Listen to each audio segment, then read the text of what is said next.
Part 1. The Woman Who Never Slept Alone. Eleanor Whitford had lived in the same house for so long that the walls themselves seemed to remember her footsteps. She was 78. Thin, pale, with silver hair always tied into a careful bun. Some people in the village said she looked fragile, but they didn't know her. Eleanor was iron beneath wrinkles. She lived alone except for her cat, Ash, a black long-haired creature with amber eyes and a strangely human awareness. The villagers joked that Ash wasn't a cat, but something older, something wiser. Eleanor never laughed when she heard that. Ash followed her everywhere, through the creaking hallways, into the kitchen, even into the garden where the apple tree leaned like an old friend. He seemed to understand her better than any human ever had. But every night, without fail, Ash would sit in front of one particular door at the end of the hallway. The old sewing room. Eleanor never opened it. Not for 40 years. The cat would sit there after sunset, tail wrapped around his paws, staring at the wooden door as if guarding it, or waiting for it to open. And Eleanor always whispered the same words as she passed the room. Not tonight. Ash's ears twitched, but the cat never moved until the house fell completely silent. Part 2. The Door That Breathed. The unease began one cold autumn evening. Eleanor was knitting by the window while Ash slept curled on her lap. The house was peaceful, wrapped in the soft hum of the night wind. Then came the sound. A soft, rhythmic tapping. Almost polite. It came from the end of the hallway. Ash's eyes flew open. He leaped off her lap, fur on end, and hissed, a deep, violent sound she hadn't heard in years. The tapping grew stronger, more insistent. Eleanor froze, needles suspended in her hands. "No," she whispered. "Not again." The tapping turned into scratching. Long, slow, deliberate. Ash bolted to the hallway, placing himself between Eleanor and the sewing room door. He growled, low, vibrating, primal, as the door trembled ever so slightly, as if something inside the room took a breath. Eleanor's hands shook. "Stop," she whispered, not to Ash, but to the door. "Please stop." The scratching stopped. For a moment, the house was quiet. Then a voice, soft, faint, like wind through broken glass, seeped through the crack under the door. "Eleanor." Her name, whispered in the same voice she hadn't heard since 1983. The voice of her sister. Her dead sister. Eleanor stepped back, gripping the wall to steady herself. "No," she whispered. "You're gone. You can't be here." Ash snarled louder, his eyes fixed on the door, his body trembling. The voice behind the door breathed again. "Let me out." Eleanor clamped her hands over her ears and stumbled to her bedroom. Ash followed, pushing the door shut behind him with surprising strength for a cat. She didn't sleep that night. The door at the end of the hallway whispered until dawn. Part 3. The Secret That Wouldn't Stay Buried, Expanded and Deeper Version. Eleanor awoke the next morning feeling as if the night had pressed its weight directly onto her chest. Her bones ached. Her breath felt thin. Ash stayed close to her feet, pacing in restless circles, his tail flicking sharply every few seconds. He was unsettled, and that alone terrified her more than the voices. For 40 years she had avoided that room. For 40 years she pretended she didn't hear the faint tapping in the winter months. For 40 years she convinced herself that shadows under the door were just tricks of her aging eyes. But last night, the room called her by name. Ash walked ahead of her through the hallway, stopping every few steps to glance back with wide, worried eyes. The morning sunlight didn't reach the end of the corridor. The door stood there like a dark memory, silent now, almost as if waiting. Eleanor placed her trembling hand against the wallpapered wall. The old flowers on the print looked faded, drained, like real petals left too long in the sun. She whispered, almost apologetically, "I should have told someone, back then. I should have told anyone." But she hadn't.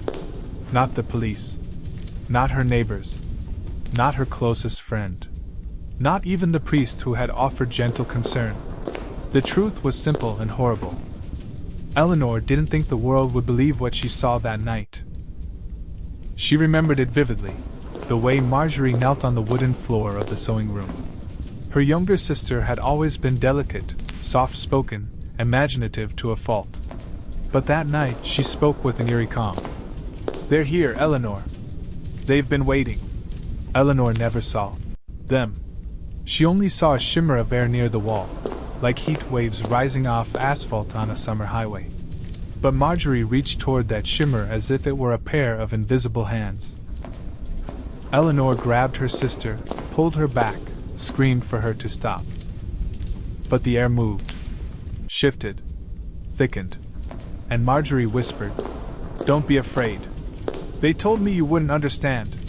Then her body jerked forward violently, as if someone yanked her by the shoulders. Her scream never came. She vanished so abruptly Eleanor nearly fell forward with her. No door opened. No window broke. No sound but the soft thud of her necklace hitting the floor. One moment she was there. The next moment she was gone. Forever. Eleanor locked the room that same night, her hands shaking so violently she could barely turn the key. She sealed it with furniture, tape, prayer, anything that helped her pretend nothing had happened. But houses remember. Walls remember. And whatever took Marjorie, remembered Eleanor too. Now, 4 decades later, the room whispered once more. Ash suddenly hissed, snapping her back into the present. His fur stood on end, his gaze fixed on the thin shadow slipping under the bottom of the door. A shadow that wasn't theirs. Then a soft sound echoed. Not a knock. Not scratching. But breathing. Slow. Wet. Steady. And then, like silk tearing. Eleanor. Her name stretched across the hallway like a cold hand. Eleanor backed away, her heart hammering. This wasn't grief. This wasn't delusion. This wasn't memory. Something inside that room wanted out. And Eleanor knew, if she didn't face it now, it would take something else from her, something living. She clutched Ash against her chest. His heartbeat raced against her palm. With a shaking voice, she whispered, "I'm not going in there. Not again. Not ever." The breathing paused. Then, the doorknob turned. Slowly. Deliberately. The house held its breath. Finale. That night a heavy storm wrapped the house in darkness. Eleanor sat in her armchair, Ash curled tightly beside her, both listening to the distant rumble. But beneath the storm, she felt something else, a slow, cold pulse coming from the sewing room door. A lightning flash lit the hallway, and for a split second she saw it. A figure standing behind the door. Tall. Still. Watching. The door creaked open an inch. Ash leapt to his feet, hissing with all the strength his small body held. Then a soft voice drifted out, trembling, familiar. "Ellie, are you there?" Her heart clenched. Marjorie. Her sister's voice sounded exactly as it had 40 years ago. Gentle. Fragile. Waiting. Eleanor stepped forward, tears in her eyes. "I'm here, Marjorie. I never forgot you." The silhouette moved closer. The shape of a woman formed in the darkness, hair floating like smoke, hands thin and pale, as if made from memory rather than flesh. "I waited," the voice whispered. "Why didn't you open the door for me?" Lightning struck again. The figure flickered, distorted, stretched, wrong. Something behind it moved too. Ash jumped in front of Eleanor, yowling, every hair raised. He was protecting her with every breath he had left. Marjorie's soft voice twisted suddenly into something deeper, layered, cold. "Let us in." The hallway shook as the door slammed shut with violent force. Silence followed, heavy and absolute. Eleanor fell to her knees, sobbing. Ash pressed against her chest, purring shakily, trying to keep her anchored to the living world. When she finally rose, she knew the truth. Whatever had taken Marjorie was not her sister, and it wanted more. Eleanor approached the door one last time, placed her trembling hand on the wood, and whispered, "Goodbye, Marjorie." The house exhaled, long, deep, relieved. Ash relaxed, the tension melting from his tiny body. Eleanor turned away from the door forever. And for the first time in decades, the house felt safe.